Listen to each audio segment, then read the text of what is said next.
pain is pretty real. Everybody acts as if that's true. That's for sure, right? We feel it. Everyone acts like pain is real. And so then you might say, well, if pain is real, what allows you to cope with pain or transcend pain must be more real. Because if something's real and you encounter something that is more significant than that, you have to attribute reality to that. So I just walked Via Dolorosa, the Stations of the Cross with Jonathan Pageau in Jerusalem. And whether or not the events that took place at each of these stations actually took place there is in some sense beside the point. You can think about it as a dramatic forum, Jerusalem itself. And if you're a pilgrim, you can go walk through this catastrophic story of tragic suffering. And because I'm a psychologist, I'm always thinking, well, what exactly, strip away the religious issue for the moment, what exactly are people doing when they apprehend the figure of the crucifixion and when they do something like consider Christ's passion or walk the stations of the cross? What are they doing psychologically? And I actually think it's quite clear. I think that what people are doing is voluntarily exposing themselves to a portrait of tragic suffering.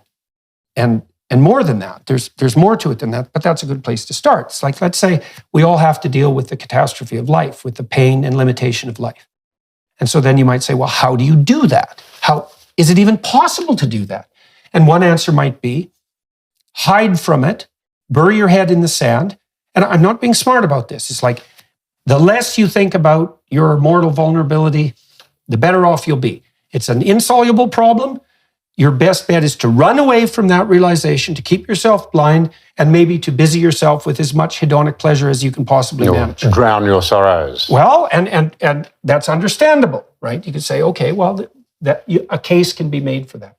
But it's not a very psychologically astute case, because one of the things that psychologists have figured out in the last 100 years is that if you want to stabilize people psychologically, and if you want to imbue them with courage, then what you do is you help them expose themselves voluntarily to the things they're afraid of that they're avoiding. It's a very powerful technique. That's exposure therapy. And what exposure therapy seems to do is to make people braver. And I'll tell you how exposure therapy works, because it's no joke. So I had a client who was afraid that he would cut himself.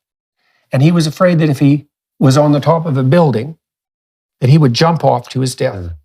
And one of the exercises we worked out was that he would sit at the top of his building near the edge with a knife. Right? And that's a very frightening thing to do as a therapist, because he's saying, look, I have this impulse to slash my throat and to jump off a building. And I thought, well, why don't you confront both of those things at the same time? Now, we worked up to that, but I'm just using that as an example to show you how intense that exposure therapy can be. It's like we need to identify what, okay. So then you might think, well, what are people most fundamentally afraid of? And I would say, well, it's something like pain and death. And then even more particularly, it's unjust pain and death. And that's really at the core of the crucifixion image and story, because it's unjust suffering and death. And so the psychological, what would you say? Why have people been compelled to gaze upon this image of unjust suffering? And the answer is something like, the best way to adapt to life is to gaze on the image of unjust suffering, to do that fully.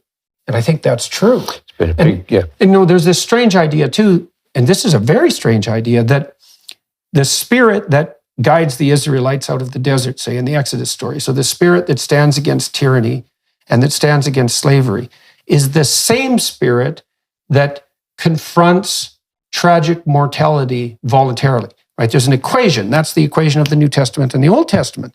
And I also think that's likely true, that the pattern that calls to us from within to object to tyranny and slavery is the same pattern that enables us to have the courage to look upon our own mortality, like forthrightly. And I would say that has to be that way to some degree, because imagine you want to stand up to a tyrant. Well, you could put your life at risk to do that, right? I mean, if you're going to speak truth to power, to use that terrible cliche, you're going to have to face the fact that you might be hurt and even killed in doing so. And so how can it be different to face the inevitability of your own mortality for a mortal for a moral cause and stand up to a tyrant. Those have to be the same thing. And so I would say it's time for all of us to learn that these axiomatic presuppositions, like the idea that part of what gives us intrinsic value is the fact that we're reflections of the Word made flesh, that actually turns out to be true.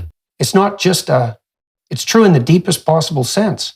And if we abandon that, which is what we're doing, we're not going to eradicate tyranny. We're going to fall prey to it. And the fruit of abandoning it is all around us and it's rotten. The misery is extraordinary. But you see, I mean, I think if I could respond, you're talking to somebody, of course, who believes that gospel story is actually true. I should say that right up front. And as you and I have talked about, people actually they say it to my face sometimes. I don't want to say this gently, I don't want to say it judgmentally, but they say, oh, John, you wouldn't know what suffering is. Look at you, you had everything, That's easy to say about someone else. Well, on the surface of it, look, I'm privileged just to be an Australian. Right, definitely. I've enjoyed good health and a wonderfully happy marriage. I've got 4 kids, I've got grandkids. I've had opportunity. But Acclaim. But I've known, by some. Right. Not many. Right. I think there's about 5 out there somewhere, including the dog, who loves me because I feed him. But I have known real suffering. I've known pain, and I've had to grapple with it. And I've had to ask, why suffering? Well, I think we bring suffering on ourselves because we are so selfish. It's an old-fashioned word for it called sin, but we're self-centered. But then, does anybody understand? Well, I think the Christ understands. I think Jesus does. That's the thing I've come to realise has been so humbling when I thought, poor little me, I have suffered. And, by any stretch of decent evaluation, I've known some pretty awful things, times, loss and what have you. But what we see there is a picture of the God-man knowing injustice that exceeds any injustice I've known. Loneliness that exceeds any loneliness that I've known, and loneliness is a dreadful thing. And pain, physical and emotional, beyond anything that I can compare myself to. In all, it's a culmination of all those things, in some real sense. And in taking that on himself, I then, and in a way that I don't fully pretend to be able to explain, I can place that back on him, and because he rose, he's not captured by it. We can rise too. And that's, to me, it's something the most important issue that each of us need to grapple with. Can this possibly be true? Well, it's something like adopting a form of metaphysical courage that's transcendent, right? Because let's say you have to take on the suffering of your own life forthrightly, and to the degree that you're able to do that, you'll be able to maintain your moral compass despite your suffering and maybe work to ameliorate it. And in order to do that, you have to adopt a particular pattern of being. And that pattern of being isn't just unique to you. Like, you have to manifest it in your own life, but the pattern is universal and it's divine and sacred for exactly that reason. And the pattern is something like forthright confrontation with those things that terrify you. So there's a story. This is very cool. And some people have heard me talk about this before, and maybe we can close with this. Here's something that I've been chewing on that's quite the miracle, and I don't know how else to really explain it. So when the Israelites are lost in the desert, they start to become fractious and idol-worshipping. And so they fall prey to ideological possession, fundamentally. They lose faith in the spirit that brought them out of tyranny. And no wonder, because they're in the desert. It's like they're not having a good time. So it's no wonder they get faithless. But what happens when they get faithless is that God sends poisonous snakes in to bite them. And you might think, well, that doesn't reflect very well on God. And that's one of the interesting things about the Bible, is that there are plenty of stories that have that strange paradoxical twist. But it doesn't matter. The story really means that just because you're lost doesn't mean there isn't something stupid you can do to make it worse.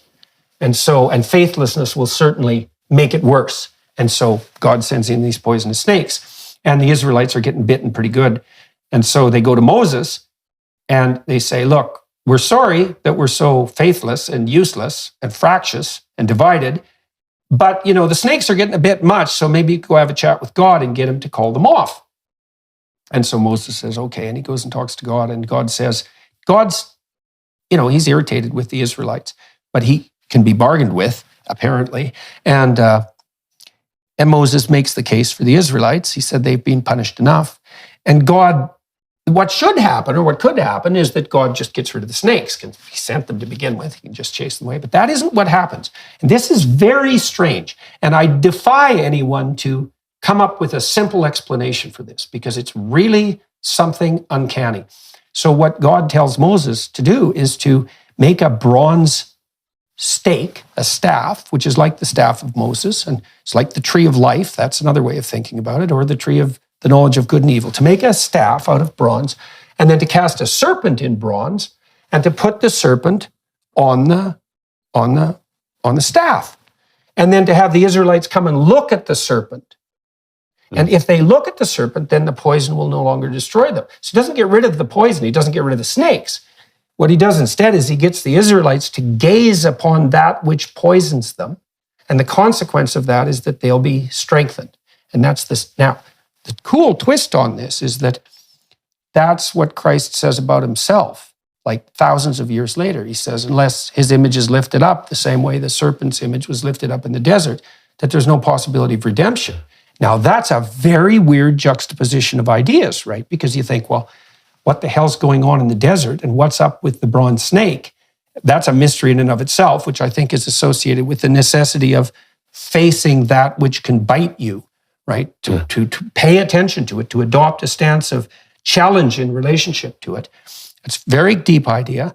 But then to make the case that that's analogous in some sense to the crucifix, that's an unbelievably sophisticated psychological move.